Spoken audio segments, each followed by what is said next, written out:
Hello friends, welcome to my channel JPSN food vlogs. ఇవాళ మా బాబు lunch బాక్స్లోకి prepare చేసినటువంటి రెసిపీస్ని మీతో షేర్ చేస్తున్నానండి. ఇవాళ ఉదయాన్నే గోంగూర పప్పు చేశాను. గోంగూర ఒలుచుకొని శుభ్రంగా కడుక్కోవాలండి. 1.5 గ్లాస్ వరకు ఇక్కడ కందిపప్పు తీసుకున్నాను. గోంగూరని, కందిపప్పుని, అలాగే ఒక పెద్ద ఉల్లిపాయ, 2-3 పచ్చిమిరపకాయలు, నెక్స్ట్ ఒక సీక్రెట్ ఇంగ్రీడియంట్ వచ్చేసేసి చింతపండు అండి. ఈ చింతపండుని 2-3 రెబ్బల దాకా వేసుకోవాలి.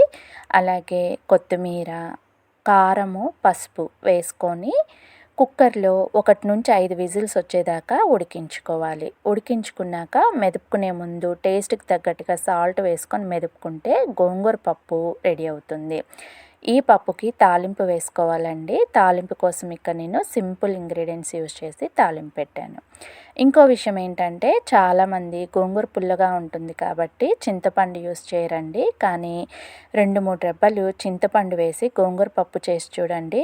ఎప్పుడు చేసినా ఇలాగే చింతపండు వేసి గోంగూర పప్పు చేస్తారు. అంత టేస్టీగా ఉంటుంది. గోంగూర పప్పు రెడీ అయిపోయింది కదండి. పప్పులోకి సైడ్ డిష్గా నేను ఇవాళ ఫ్రై చేస్తున్నానండి. ఫ్రై ఐటమ్ వచ్చేసేసి పకోడీ. ఈ పకోడీ కోసం నేను ఇక్కడ మిల్ మేకర్ యూస్ చేస్తున్నాను. మిల్ మేకర్ని కడుక్కొని ఉడికించుకున్నాక ఒక గిన్నెలోకి తీసుకోవాలి. ఈ మిల్ మేకర్స్కి 2 స్పూన్ల వరకు బియ్యం పిండి, 3 స్పూన్లు శనగపిండి, ఉప్పు, కారం, పసుపు, జీలకర్ర పొడి, ధనియాల పొడి, గరం మసాలా, అల్లం వెల్లుల్లి పేస్ట్, నిమ్మరసం వీటన్నిటిని వేసి బాగా పట్టించాలి. పట్టించి 2 నిమిషాల పాటు రెస్ట్లో పెట్టిన తర్వాత ఆయిల్లో వేసి ఫ్రై చేసుకుంటే మిల్ మేకర్ పకోడీ రెడీ అవుతుంది. ఈ పకోడీని మనము అప్పుడే బాక్స్లో వేయకుండా ఒక 5 మినిట్స్ పాటు చల్లారిన తర్వాత బాక్స్లోకి తీసుకోవాలి. అప్పుడే అవి తినే టైంలో కూడా మనకి క్రిప్సీగా ఉంటాయన్నమాట. కుక్ చేసుకున్న రైస్ని బాక్స్లోకి తీసుకున్నాక మధ్యలో ఒక క్యావిటీ ఏర్పాటు చేసుకోవాలండి. ఇక్కడ నేను కప్ యూస్ చేస్తున్నాను కాబట్టి మధ్యలో క్యావిటీ యూస్ చేస్తున్నానండి. లేదంటే మీరు డైరెక్ట్గా బాక్స్లో అయినా పెట్టేసేయచ్చు. క్యావిటీ ఏర్పాటు చేసుకొని అందులో కప్పు పెట్టుకొని దాంట్లో పప్పు వేసుకున్నాక పైనుండి నెయ్యి వేస్తున్నాను.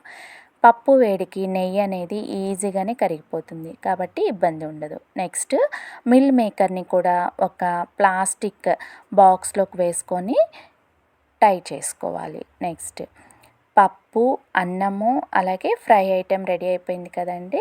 రెగ్యులర్గా పిల్లలకి డైలీ ఒక ఫ్రూట్ ఇవ్వటం చాలా మంచిది. ఇవాళ అయితే నేను ఇక్కడ మ్యాంగో ఇస్తున్నాను. వాటిని కూడా చిన్న చిన్న పీసెస్గా కట్ చేసి బాక్స్లో వేసేసుకున్నానండి. పిల్లలు చేతితో ఫ్రూట్ తినలేరు కదా, అంటే స్కూల్లో చాలా ఇబ్బంది అవుతుందండి. దానికోసం అనేసి ఇక్కడ నేను ఒక చిన్న ఫోర్క్ని యూస్ చేస్తున్నాను. లేని వాళ్ళు టూత్పిక్ అయినా పెట్టచ్చు. రెడీ చేసుకున్న వీటన్నిటిని కూడా ప్యాక్ చేసేద్దాం, అంటే మూత పెట్టి లాక్ చేసేసుకుందామండి. ఇవే కాకుండా స్నాక్స్ కూడా పెట్టాలండి పిల్లలకి. స్నాక్గా ఇవాళ నేను ఇస్తున్న ఐటెం వచ్చేసేసి పల్లీల చెక్కి. ఇది నేను ఇంట్లో ప్రిపేర్ చేశానండి. కావాలంటే రెసిపీ కోసం కామెంట్ చేయండి. వీటన్నిటిని కూడా మనం బ్యాగ్లో సర్దేసుకుందాం.